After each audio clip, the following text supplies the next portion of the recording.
Mesdames, Messieurs, bienvenue dans ce nouveau numéro de Entretien-Analyse au cœur du débat politique, les partis politiques, autant de l'opposition que de la mouvance, la prise du parti Les Démocrates par M. Boni-Yayi, la présidentielle de 2026, la succession de M. Patrice Talon, Mesdames, Messieurs, autant de sujets qui seront abordés par Médéric Gongo, directeur de publication de Actu Express. Bonjour et bienvenue.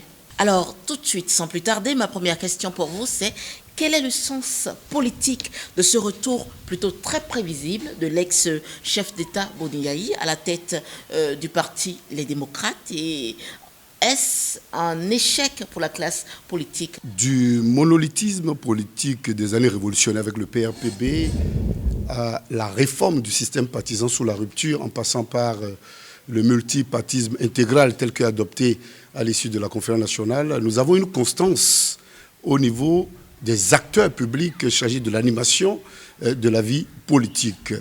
Nous avons ceci qu'on n'a pas eu beaucoup de militants, on n'a pas eu beaucoup de personnalités qui aient donné la preuve, tant dans leur enfance que dans l'évolution de leur cursus politique, de leur militantisme, d'un sens élevé de leur engagement auprès du peuple.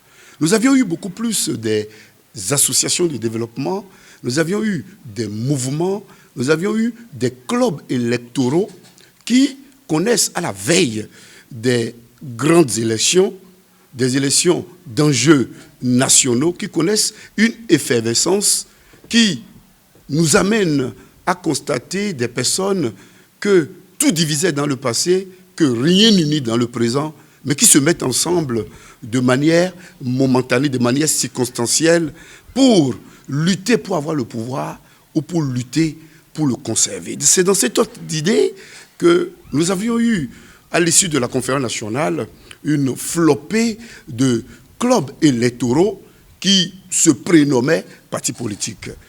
Du temps est passé à l'épreuve des élections, à l'épreuve de la gestion des susceptibilités des uns et des autres. Nous en sommes arrivés à un pléthore au niveau des partis politiques qui travaillaient non pas sur la base des idéologies politiques, de la philosophie politique, mais sur la base des intérêts circonstanciels, des intérêts momentanés à préserver ou à conquérir. C'est dans cette dynamique que nous avions eu des techniciens, des technocrates, tout comme le président Dieudonné Nicéphore-Soglo, tout comme le président Boni-Yayi, qui était arrivé au pouvoir, arrachant le contrôle de la gestion politique aux acteurs politiques classiques qui avaient fait les écoles. Je veux parler du Ragemo, de la FEANF, du FACEN en France, et beaucoup d'autres associations dans lesquelles ils arrivaient à confronter leurs idées,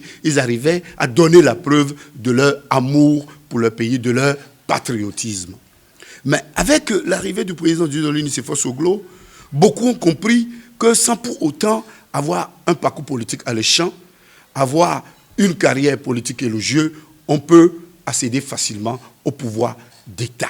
Et c'est suite au président Dieudonné Nicéphore-Soglo que nous avions eu le président Boni-Yayi qui, dans cette dynamique de voir diriger le pays par un technocrate, par un économiste, a ravi la vedette aux acteurs politiques classiques et s'est retrouvé au devant de la scène politique. Mais Boni-Yayi a repris une mauvaise expérience que Dieudonné Nicéphore-Soglo, à l'issue de l'appel de Goho, avait reprise du moins, que le président Mathieu Kérékou avait tenté avec l'UBF, mais Boni-Yayi a voulu mettre sur pied FCBE une fois qu'il est au pouvoir, une fois qu'il était au pouvoir. Dans ce cas de figure, ce n'est pas par conviction que les gens intègrent ces ensembles politiques, mais c'est beaucoup plus parce que l'on est proche ethniquement, régionalement, ou qu'on a des intérêts inavoués par rapport aux intérêts du peuple, mais vraiment inavoués, comme on le dit, parce que ce sont des intérêts personnels, on a des intérêts à défendre, et c'est dans ce cadre que, comme le nectar qui se retrouve dans le miel, nous avions eu beaucoup de moucherons, d'acteurs politiques qui se sont retrouvés au sein des FCBE. Les FCBE ont fait le temps. Parce que pour parler des démocrates, nous devons parler d'abord des FCBE. Et aujourd'hui, nous avons vu la crise que les FCBE ont vécue, tout simplement parce que longtemps hors du pouvoir, les carriéristes politiques n'arrivent plus d'abord à tenir leur train de vie sur le plan social, mais apparaître dans la société pour démontrer qu'ils sont quelqu'un ou qu'ils sont des personnalités à vénérer.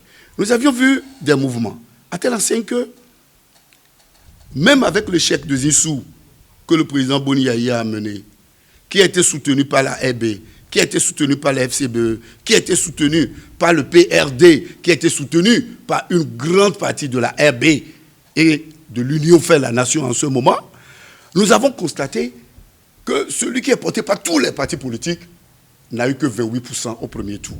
Ce qui est inédit depuis le renouveau démocratique. La plupart ont eu autour de 34, 35, 36.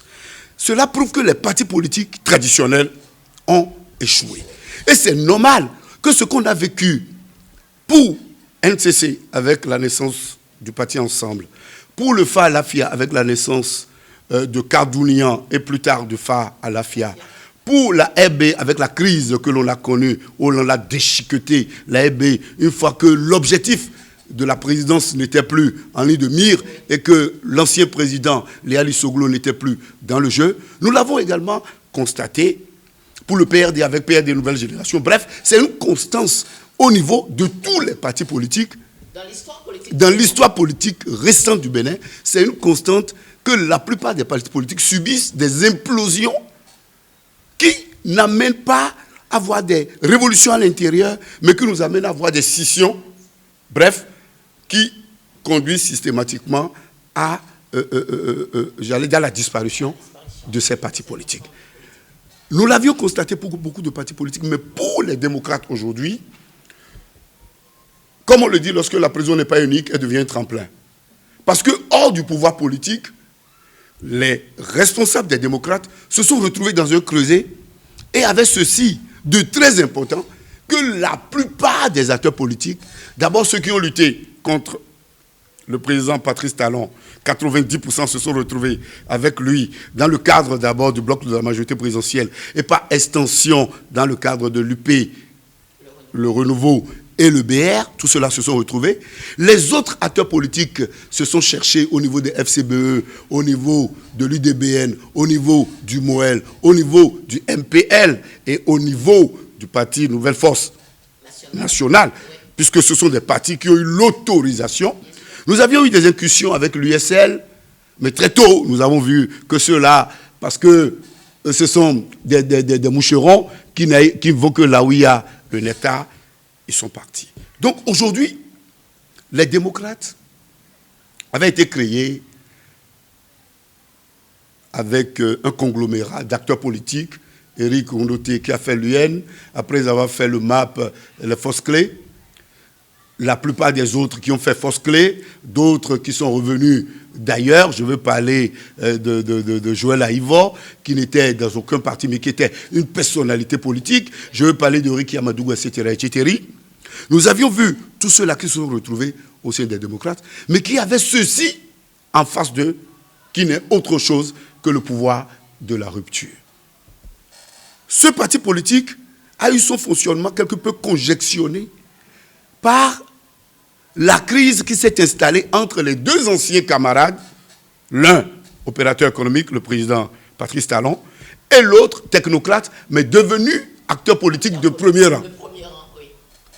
Nous avions vu qu'à l'issue du congrès des FCBE, après que le président Boni Yayi ait parlé de ce que, s'il était important, on pouvait arrêter le fonctionnement du Parlement, écourter la durée du Parlement, nous avions vu qu'au niveau de la rupture, il y a une position raide qui s'est constatée par les filtres installés au niveau, par exemple, du certificat de conformité, par les filtres pour sélectionner ou présélectionner les acteurs politiques qui devaient participer. Ceci a permis au Parti Les Démocrates d'avoir de la popularité parce que tout simplement hors jeu. Mais le Parti Les Démocrates s'est retrouvé encore requinqué grâce aux multiples divisions que l'on a au niveau d'abord du BR, à l'intérieur du BR, ensuite à l'intérieur de l'UP, et entre les deux tendances qui se prévalent, soutien inconditionnel du chef de l'État. C'est dans cette logique que nous avions assisté aux élections législatives, avec la participation du Parti Les Démocrates, grâce au management politique, grâce à la flexibilité, grâce à la circonspection du président du parti en ce moment, Éric Goundoté, qui a joué des pieds et des mains pour que le boycott n'ait pas lieu et pour que l'on ait aujourd'hui autour de 28 députés au niveau du Parlement, répondant au nom des démocrates. On était dans cette logique, même si, je l'avais dit, même s'il faut reconnaître que les démocrates ont gagné sans triompher, on n'a pas vu les démocrates proposer un plan de projet de législature alternative. Donc les démocrates ont gagné par défaut. Et c'est dans cette logique aujourd'hui que le président Boni Yayi se retrouve à l'issue du congrès de Parakou à la tête du parti diversement apprécié. Cette nomination ou cette élection qui, pour certains, pouvait représenter une promotion, se trouve être pour d'autres un véritable problème qui, un, plombe la relève, le rajeunissement de la classe politique, deux, fige le jeu politique au niveau de deux personnes, Patrice Talon et Boni Yayi. C'est à croire que depuis la première crise entre les deux personnalités, à l'issue des élections de 2006, autour de 2008 ou de 2009, c'est à croire que politiquement le Bénin n'a pas bougé. Ceci est un échec des acteurs politiques classiques. Mais au niveau des démocrates, beaucoup se disent également au sein des démocrates que c'est pour éviter qu'il y ait cassure au niveau du parti, parce qu'il y avait de toute vraisemblance deux camps, le camp Noureni et le camp Rounoté, qui s'affrontaient, l'un tirant le droit de son côté en jouant sur le régionalisme, et l'autre tablant sur ses anciens camarades qu'il a connus depuis le MAP, depuis Fosclé, depuis l'Union fait la nation et à travers d'autres connexions politiques qu'il a. L'arrivée du président Boni Yayi devrait être compris comme la continuation de sa présence. Parce que même étant président d'honneur, le président Yayi avait un regard sur tout ce qui se passait. C'est l'officialisation de sa position qui devrait nous amener, un, à nous interroger sur ce que va devenir le chef de file de l'opposition. Parce que ce sont deux amis qui s'entendaient, lui et le président, le respectable président Patrice Talon, mais qui se sont combattus durant tout le temps et qui ont amené le pays à être mobilisé autour de leurs deux intérêts, des intérêts des deux et des intérêts de personnes autres. Depuis 2008 jusqu'à aujourd'hui, nous remarquons un retour à la situation de départ et nous disons que tout ce qu'on a eu comme réforme du système partisan, ainsi que le reconnaissent, je parle du MOEL, ainsi que le reconnaissent beaucoup d'acteurs de la mouvance, la réforme du système partisan, ou un échec à demi-teinte, ou une réussite à demi-teinte, ou c'est carrément un échec cuisant. Donc Boni Yayi, je me résume, pour synthétiser, Boni Yayi, à la tête du Parti Les Démocrates, pouvait donner quelques lueurs d'espoir pour ceux qui craignaient une dislocation du parti. Mais donne des craintes par rapport à la vivacité, de la vie politique.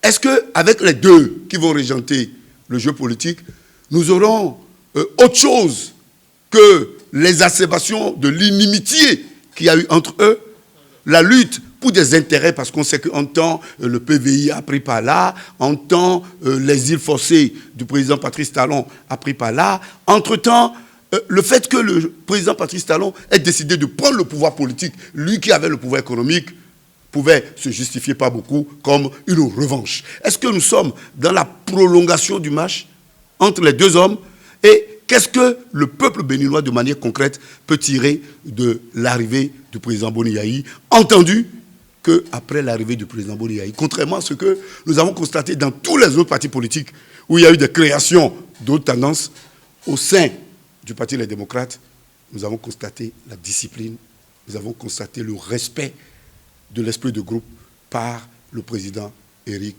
Rondoté. C'est la preuve qu'au-delà des luttes pour des intérêts momentanés et inavoués, il y a quand même certains Béninois qui continuent de croire, comme on l'a vu en 2006, au moment où on l'attendait pour être candidat de l'Union fait la nation, on voit le comportement de M. Éric Rondoté. Mais Danick Gongo, ce déclassement, je vais appeler ça, de Éric Rondoté, est-ce que finalement, ça n'en dit pas long sur le malaise au sein du Parti Les Démocrates, ou sur une certaine crise de confiance, parce que non seulement il a été déclassé, mais on ramène aux affaires le fils de l'ancien président Tchabi Yaï et tout ça, est-ce que ça n'en dit pas long? Vous savez, pendant que l'UP, le Renouveau et le BR subissent des crises de leadership sur fond de guerre larvée, oui. Pendant que au sein d'une même circonscription électorale, dans un même parti de la mouvance politique, nous avons 2, 3, 4 clans, c'est minime ce que l'on constate au niveau des démocrates. Nous devons remettre ça sur le compte d'une crise de maturation d'un parti politique qui est créé hors du pouvoir d'État. Les démocrates ont été créés sans que les meneurs ne soient au pouvoir. C'est ce qui donne une particularité par rapport à tous les grands ensembles que nous avions vus, qui au contraire ont été créés au pouvoir, mais qui ont été envahis par des gens qui n'avaient aucune conviction. Est-ce que ce n'est pas en soi la nature du pouvoir de M. Patrice Talon qui donne cette popularité ou ce plus au Parti Les Démocrates? Bon, vous savez, le président Boni Yayi, le président Patrice Talon est rentré en politique par infraction. Parce qu'il se disait, je faisais tout le monde.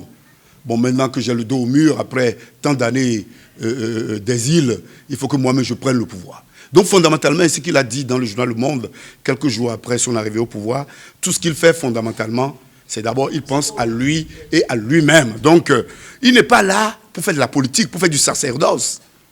Pour ceux qui méconnaissent ou se refusent d'admettre la manière dont le pays est géré aujourd'hui, je pense que nous l'avions déjà dit en 2015, nous l'avions écrit, les coupons de presse existent.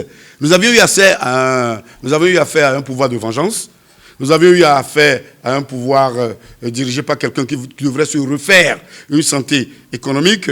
Bref, c'est tout à fait normal ce que l'on constate au sein des autres tendances. Mais au niveau du Parti Les Démocrates, n'oublions pas, il y a une grande particularité qui sépare les deux présidents, c'est que pendant que l'un opte pour travailler dans l'ombre, l'autre accepte le populisme. Le président Boni Yayi est un populiste. Et il a surfé sur les multiples erreurs, les énormes égarements du pouvoir de la rupture. Il a tout simplement joué sur les susceptibilités des populations qui ont été déçues, le million de personnes qui ont été cassées dès le début du pouvoir, les Béninois qui ont été déflatés de leurs fonctions du jour au lendemain, on en a des dizaines de milliers, d'autres Béninois qui sont obligés, au titre de la loi sur l'embauche, au titre de la loi sur les PPP, au titre de beaucoup de choses, de se voir du jour au lendemain, écartés complètement et de la fonction publique et des affaires publiques, tous ces Béninois se sont retrouvés à travers le mouvement, à travers l'élan du Parti Les Démocrates. Et puisqu'on les a empêchés, presque, d'exprimer leur voix, leur suffrage, lors des élections de 2019, lors des élections communales de 2020 et lors des élections présidentielles de 2021, dans un sursaut d'orgueil, les populations se sont retrouvées derrière le Parti Les Démocrates. Cela ne veut pas dire que le Parti Les Démocrates a réussi à convaincre les populations sur la base d'un projet de législature alternatif. Justement, c'est le point que je soulève. Lorsqu'on adhère ou lorsqu'on rallie sur fond de frustration ou d'émotion, c'est que ça ne fait pas des appuis solides pour demain. Exactement. Ce qu'on constate au niveau du Parti Les Démocrates, ça a été beaucoup plus l'émotion, ça a été beaucoup plus un mouvement d'entraînement qu'une adhésion sur la base idéologique. Parce qu'en matière de démocratie libérale, il n'y a pas plusieurs schémas. Il y a les sociaux-démocrates, il y a les libéraux, et subsidiairement, il y a les centristes. Mais au Bénin, rien ne se passe autour de ces clivages préalablement établis depuis Platon, depuis que Montesquieu a repris, depuis Voltaire, depuis tous les grands qui ont eu à disséquer la philosophie politique. Donc, au Bénin, nous avons des partis politiques qui sont comme des châteaux de cartes, qui sont assis sur des sables mouvants, et qui, une fois qu'ils ne sont plus au pouvoir, subissent des crises internes, s'effritent et disparaissent. Au niveau du Parti Les Démocrates, aujourd'hui, ce qu'on constate, c'est que pour avoir longtemps été hors du pouvoir, les gens se sont retrouvés dans un creuset pour mieux vivre leurs difficultés, aplanir leurs divergences et essayer d'avoir une stratégie pour faire face à l'ennemi commun, qui n'est pas le chef de l'État, mais qui est le système politique de la rupture. Voilà exactement ce qu'on a obtenu. Donc, ce n'est pas que le Parti Les Démocrates aujourd'hui dépasse tous les autres partis politiques, mais en quoi? Quels sont les critères pour mieux apprécier un parti politique? Ce sont les élections. C'est la constance au niveau de ces ténors. C'est la durabilité au niveau de ces militants. C'est l'irradiation de ces structures. Ce que beaucoup de partis font maintenant, des partis que nous qualifions de grands, c'est maintenant que nous constatons que ces partis procèdent, j'allais dire, à l'inscription de leurs militants, alors que l'inscription des militants devrait être au début du processus. Bon, donc on a un fonctionnement à la pyramide renversée qui pouvait amener des partis politiques qui sont là, qui maintiennent leur position parce que, ayant des ministres, ayant des directeurs généraux, ayant accès au marché public, ayant la possibilité d'avoir des maires, des commissaires positionnés et tout, ce sont ces clubs électoraux que nous avons aujourd'hui qui nous amènent, nous, observateurs de la vie politique, analystes politiques, à nous inquiéter de ce que le système partisan, au lieu d'arranger ce qu'on a vu lors du multipartisme intégral avec une flopée de partis politiques, le système partisan n'a pas du tout arrangé les choses. Si je dois être un peu plus strict, je dirais que le système partisan a fait regresser la démocratie béninoise. La réforme du système partisan telle que menée par des carriéristes politiques, par des intrus et par des aventuriers politiques, le système partisan, nous l'avons vu. Nous avons vu qu'au niveau, par exemple, des élections communales, on est obligé d'arrêter le processus, d'aller vers une loi complétive ou explicative.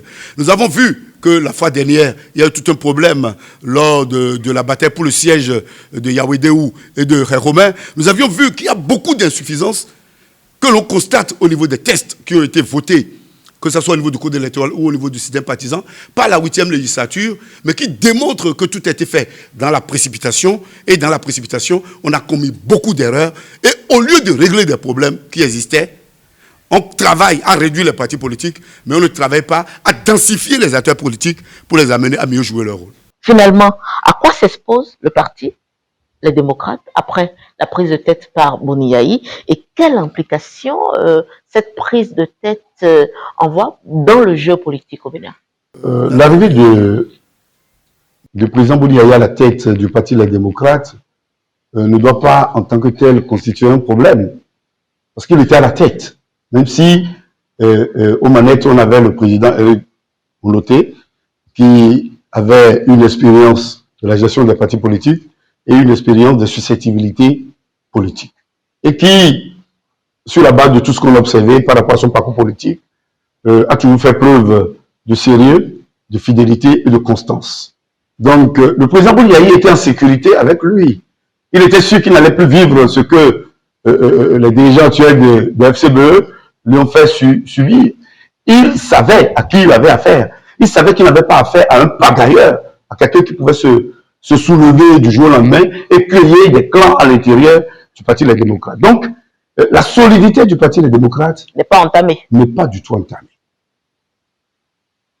Au contraire, le Parti Les Démocrates oblige les deux grands partis en face a plus de discipline. C'était ma préoccupation aussi. Est-ce que l'avènement de Boni Yayi à la tête du Parti Les Démocrates ne constitue pas une insécurité pour la mouvance qui devra désormais faire avec un Boni Yayi, acteur politique plutôt très coriace? Vous savez, il semble même que le président Boni Yayi ne soit à la tête du Parti Les Démocrates. Ou un chef de file de l'opposition. Ouais, la plupart des deux tendances, je dirais les deux grandes tendances de la mouvance, étaient en insécurité politique. En haute insécurité politique.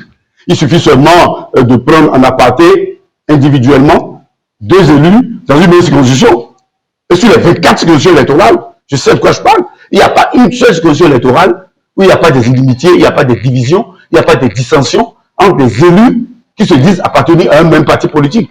Donc c'est des partis qui, normalement, après leur création en 2019, pour prendre part aux législatives et donner un semblant de pluralité, c'est des partis qui devraient connaître des congrès de refondation, aller à l'essentiel et redistribuer les cartes sur la base de ce que chacun veut réellement sur le terrain.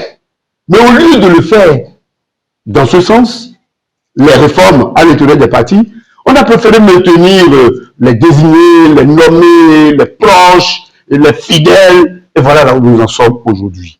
Donc, l'insécurité existait, mais elle va s'agrandir. Parce qu'aujourd'hui, les deux grands partis politiques de la mouvance ont passé tout le temps, parce que étant les maîtres du jeu, sur la base de la mise à l'écart de la plupart des autres grandes tendances, ont passé tout le temps à s'amuser sur le terrain. La preuve, c'est qu'on ne voit pas de députés rendre compte aux populations. Si ce n'est pas le parti qui fait une tournée.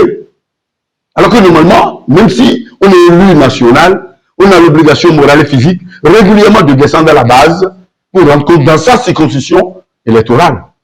Les partis, au niveau des grandes instances, le font.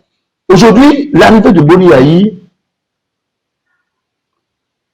redistribue les cartes pour les grandes élections de 2026. Parce que tout ce qui se passe aujourd'hui se passe dans la logique, dans la dynamique des élections de 2026. Et à la lueur vont les choses, nous allons assister à un regain d'orgueil des partis de la mouvance qui vont devoir taire leurs petites querelles individuellement d'abord. Et s'unir. Pas s'unir entre les deux blocs, mais s'unir à l'intérieur de chaque bloc. Ouais. Parce que nous n'oublions pas, nous avions vu Mme Massi créer une fronde au niveau du parti Les Verts, même si on a eu du colmatage après. Nous avons eu au niveau de l'UP, lors des positionnements, au niveau de la 11e, de la 12e, nous avions eu au niveau du BR à Cotonou des élus locaux qui ont fait campagne contre leur liste. Nous avons eu des gens qui se sont positionnés sur les listes, on l'a constaté dans la 24e du conseil électoral, qui ont fait campagne contre leur liste. Donc, je me dis, ces deux partis sont des cartons, des châteaux en carton. C'est des partis politiques qui, si leurs dirigeants tentent de les maintenir en l'état, connaîtront des difficultés énormissimes lors des élections à venir. Parce qu'aujourd'hui, à 3 ans, à moins de 3 ans de la fin du deuxième mandat du président de la République, nous remarquons que la majorité des acteurs du système de la rupture ont un pied dedans, un pied dehors. Il y en a qui se cachent pas pour le dire. Il y en a qui se disent, on attend encore, éventuellement, il peut y avoir une redistribution des cartes, on peut avoir un remaniement ministériel, on doit participer, on doit participer au partage du gâteau. Donc, bref, on n'a plus la conviction. Ils se regardent tous en chien de faïence. Chacun l'œil du côté d'un potentiel ou d'un plausible candidat pour la présidentielle de 2026. Donc, il y a aujourd'hui les démocrates qui ont pris de l'avance au sein de l'opinion publique parce qu'il y a un gagné au niveau des 3 grandes villes que sont Cotonou, Parakou et dans les 5 premiers arrondissements de Porto-Novo. Certains faits surgissent aujourd'hui, la paupérisation, l'indigence au niveau des populations, qui vont amener les électeurs à converger dans la nostalgie du populisme de Boni-Yayi, de la distribution des fonds de la nation par le truchement des microcrédits et de la campagne de vulgarisation que la plupart des ministres et des DG organisaient qui permettaient à ces responsables de distribuer quelques prébendes aux populations sur le terrain. Pour les populations, c'est la seule et unique conception qu'elles ont de la chose politique et des responsables politiques.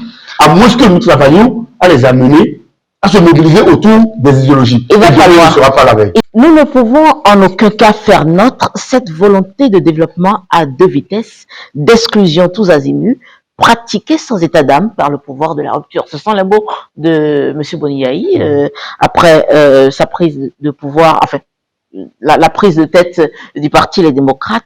Un discours quand même très engageant, mais ma question pour vous, en tant qu'analyste politique, que peut bien faire la clique à Boni-Yayi aujourd'hui face à un pouvoir aussi fort que celui de M. Patrice Talon en termes de développement? Il y a deux expressions, deux domaines d'expression. Il y a deux aires d'expression de la volonté politique. Il y a d'abord l'Assemblée nationale et ensuite il y a le mouvement populaire. Au niveau de l'Assemblée nationale, nous avons 28 députés qui, de toute évidence, ne parleraient pas tous de la même voix. De toute évidence. Et nous l'avons constaté avec les dissensions au congrès de Parakou. Nous avons le mouvement populaire qui existe aujourd'hui. Nous l'avons remarqué lors des mouvements du 1er et du 2 mai 2019. Nous l'avons constaté lors des élections présidentielles de 2021. Nous l'avons vu également lors de l'expression des suffrages, lors des législatives de 2023. Quand on prend ces deux aires d'expression de la volonté populaire, nous voyons qu'au niveau du Parlement, la marge de manœuvre est restreinte, presque inexistante. Inexistante, on va dire. Nous allons les voir multiplier les questions orales, Oui. Nous allons les voir agiter l'opinion publique, mais la démocratie étant ce qu'elle est, par rapport à une personne, une voix, leurs décisions ne passeront pas au niveau de la 9e législature. Au niveau du mouvement populaire, Oui. les Béninois, aujourd'hui, ont démontré au cours des 4 dernières élections leur dédain de la chose politique, leur désamour de la vie publique en ne participant aux élections que dans une portion congrue de taux de participation. Bien sûr. La moyenne nous donne 5% tantôt, 10% ici, 23, 27 et même 30% par rapport aux élections législatives. Mais la constance, c'est que si l'on doit juger un pouvoir, apprécier sa légitimité par rapport au taux de participation, permettez-moi de dire que tous les soutiens de la rupture ne valent pas plus que 30% de l'électorat.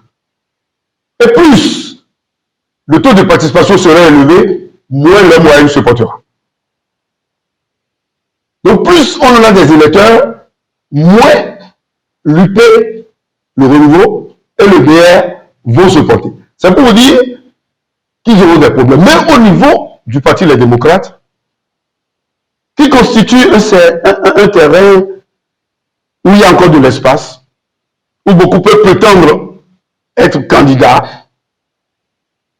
participer à la gestion du pays, exprimer ses opinions, nous remarquons que l'adhésion, sans pour autant avoir un fichier des militants et non des partisans et non de la foule, parce qu'il y a le mouvement de la foule, il y a le mouvement des sympathisants et il y a le mouvement des militants. Pour le moment, c'est la foule qui soutient les démocrates. Oui. Et quelques sympathisants. Par rapport aux militants, nous attendons de voir les fichiers, de voir non seulement le nombre, mais de voir ceux qui cotisent régulièrement et qui participent aux activités du parti. D'ici à 2026, nous avons 3 ans. Beaucoup de choses peuvent se passer par rapport à la désignation ou au choix des prétendants au présidentiel. Nous le constatons déjà aujourd'hui, le départ du ministre des sports. Il partira avec tous ceux qui sont avec lui. Suite à son choix de trouver la personne d'Olivier Bokor, le maire des candidats de la mouvance présidentielle. En condensé, le mouvement populaire est mobilisable et offre une possibilité au Parti des démocrates. Les démocrates, oui. Encore qu'il faut que le peuple arrive à braver la répression et qu'au niveau des forces de l'ordre, la discipline tant proclamée existe réellement par rapport au respect des engagements, par rapport au peuple et non par rapport à un pouvoir établi momentanément. Au niveau du Parlement, pas de marge de manœuvre. Donc on peut tout le temps assister encore à des lois impopulaires qui se prendront. On peut assister à des décisions sur lesquelles les démocrates vont formuler des questions orales, mais par rapport auxquelles le gouvernement ne sera pas obligé de donner une réponse. Finalement, ce type de discours, ça t'en veut pieux? Pas du tout, parce que le président Bouliaï s'adresse à son électorat. Le président Bouliaï s'adresse l'électorat à qui? L'électorat indécis et éventuellement les réfractaires des deux systèmes qui se chamaillent aujourd'hui. Alors, Médéric Gongo, nous tendons vers la fin de cet entretien, mais nous ne manquerons pas d'aborder la question de la succession de M. Patrice Talon en 2026. Élection générale 2026 ou présidentielle 2026. Au niveau de la mouvance, ça chuchote énormément. D'aucuns pour Olivier Bokor, d'autres, même si ils ont été assignés par à la Crayette, Romualdo Ouattani, Monsieur Dagnan, pour ne citer que ceux-là. Quel avenir pour les partis politiques de la mouvance? Est-ce que, surtout que vous trouvez beaucoup à redire sur leurs conditions de création? Il y a une constance au niveau des successions après l'exercice de 2 mandats par le président de la République. Nous avons constaté cela pour le président Bouliaï, qui après ces 2 mandats a bien voulu amener le candidat Lionel Zissou, ça fait flanc. Et aujourd'hui, ça serait également la même chose au sein de l'opinion publique. Les Béninois disent aisément, après avoir fait 2 mandats, nous ne voulons plus qu'il y ait une prorogation de mandat par une politique de chaise roulante. Ceci ne doit pas nous amener à oublier que les ambitions légitimes peuvent s'exprimer et les uns et les autres peuvent travailler à renforcer leurs chances au fil du temps. Au niveau de la mouvance présidentielle, le Dauphinat ne peut être justifié que par la poursuite des heureuses actions du gouvernement. Je parlerai des réalisations des infrastructures, je parlerai de la rationalisation des dépenses publiques, je parlerai de la peur du gendarme aujourd'hui qui constitue le début du respect des caisses de la République et donc de la sagesse. Mais nous constatons qu'à 3 ans du jeu, celui qui était perçu pour être laquais égaux du chef de l'État s'est lancé dans le jeu, envers et contre tous, sans l'aval de ce que je pourrais appeler partenaire ou mentor. Au même moment, cela nous amène à voir au niveau des 2 grandes tendances de la mouvance présidentielle une clarisation des intérêts. Bien sûr. Qui va dans le sens de l'affaiblissement de ces ensembles politiques. Ouais. Donc l'évocation du Dauphinat très tôt n'arrange aucunement. Et ça n'a jamais arrangé. Du Dauphinat très tôt. Mais on doit constater que si les gens ont déclaré se mettre dans la danse très tôt, c'est ou bien Olivier Bokor par exemple, ou bien c'est parce qu'il se disait qu'il ne serait pas le candidat du chef. Et que même si c'est sur cette base qui se serait entendu pour qu'ils le soutiennent en 2016, il n'aura pas besoin de sa permission pour se mettre dans le jeu. Les autres jouent aux équilibristes, tout en travaillant en sourdine pour débaucher les députés. Ce qui fait qu'au niveau de l'UP, le renouveau aujourd'hui, au moins 3 ou 4 candidats se partagent les députés. Le même schéma s'observe Au niveau du bloc républicain. Je dirais candidat potentiel. Ok. Donc, l'évocation du Dauphinat affaiblit les deux grands politiques qui étaient déjà en crise de leadership, de positionnement, d'existence. Il y aura une guerre fratricide au sein de la mouvance présidentielle, et on le constate déjà. Et finalement, cela ne renforcera que l'opposition. Mais cela ne donnera pas le passeport à l'opposition pour qu'elle pense, l'opposition légale d'aujourd'hui, pour qu'elle pense qu'une fois désigné, son candidat passera comme lettre à la poste. L'organisation doit être revue au niveau de l'opposition. Les préliminaires doivent avoir lieu au niveau de l'opposition. Devrait-on assister à l'arrivée d'un outsider qui réussirait à colmater les brèches, à faire taire les intérêts des uns et des autres, et à mener tous les acteurs de l'opposition d'aujourd'hui, de demain et d'après-demain, à converger vers un même objectif et provoquer l'alternance, que dis-je, l'alternative par rapport à ce que nous observons aujourd'hui.